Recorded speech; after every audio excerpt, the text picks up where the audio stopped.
आप रिश्तेदारी में जाते हो या किसी कारण से रास्ते चलते किसी घर रुक जाते हो तो आपको परमात्मा ने, क्योंकि आपका उद्देश्य केवल वहां पेट भरने का नहीं है, आपका उद्देश्य किसी कामवश वहां गए हो और वहां रुकना भी पड़ जाता, खाना खाइए उनके, लेकिन खाद्य पदार्थ खाइए, अखाद्य ना खाइए, जो साधारण भोजन खाइए, वेज खाइए, यानी वैष्णव भोजन खाइए। और फिर परमात्मा ने आपको मंत्र दे रखा है, उसका जाप कीजिए और अन्न देव की आरती दे रखी है, वह आरती कीजिए। आरती अन्न देव तुम्हारी जासे काया पड़े हमारी, रोटी आदर रोटी अंत रोटी ही को गाँव संत रोटी मध्य सबसे साथ। ऐसे हम प्रतिदिन खाना खाने के बाद आरती करते हैं। तो उससे क्या होगा कि आपका तो दोष नहीं और आपके द्वारा वहां खाना खाने से उसको लाभ मिलेगा, क्योंकि एक संत को भोजन करा दिया।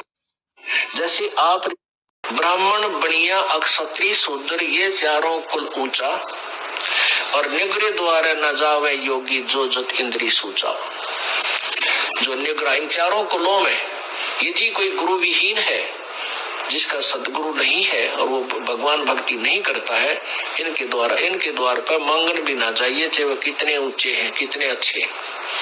क्योंकि जो परमात्मा की भक्ति नहीं करता मनुष्य जीवन पाकर वो पहला दोषी है, भयंकर अपराधी है वो। और यदि कोई साधना भी करता है और पूर्ण संत से नाम नकली गुरु से, जिसने गुरु नहीं बना रखा और भक्ति करता, वो भी अपराधी है।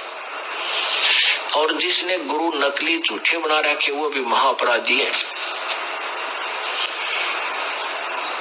अर्थात भक्ति जो करते हैं वो गुरु बनाकर करें तो फिर कोई दोष नहीं वहां जाने से, खाना खाने से। खाना खाने से के उद्देश्य से वहां किसी कारण से आप रुक जाओ किसी के घर में और खाना खाना पड़ जाए तो वो दोषी नहीं है। अब यहाँ पर आपके मन में बड़ी शंका आ जाएगी कि हमारे तो रिश्तेदार भी नाम ना ले रहे है और भी कोई नाम नहीं दे रखा, हम तो मर गए ना। ऐसा कुछ नहीं। जैसे आप रिश्तेदारी में जाते हो या किसी कारण से रास्ते चलते किसी घर रुक जाते हो तो आपको परमात्मा ने, क्योंकि आपका उद्देश्य केवल वहां पेट भरने का नहीं है, आपका उद्देश्य किसी कामवश वहां गए हो और वहां रुकना भी पड़ जाता, खाना खाइए उनके, लेकिन खाद्य पदार्थ खाइए, अखाद्य ना खाइए, जो साधारण भोजन खाइए, वेज खाइए, यानी वैष्णव भोजन खाइए। और फिर परमात्मा ने आपको मंत्र दे रखा है, उसका जाप कीजिए और अन्न देव की आरती दे रखी है, वह आरती कीजिए। आरती अन्न देव तुम्हारी जासे काया पड़े हमारी, रोटी आदर रोटी अंत रोटी ही को गाँव संत रोटी मध्य सबसे साथ। ऐसे हम प्रतिदिन खाना खाने के बाद आरती करते हैं। तो उससे क्या होगा कि आपका तो दोष नहीं और आपके द्वारा वहां खाना खाने से उसको लाभ मिलेगा, क्योंकि एक संत को भोजन करा दिया।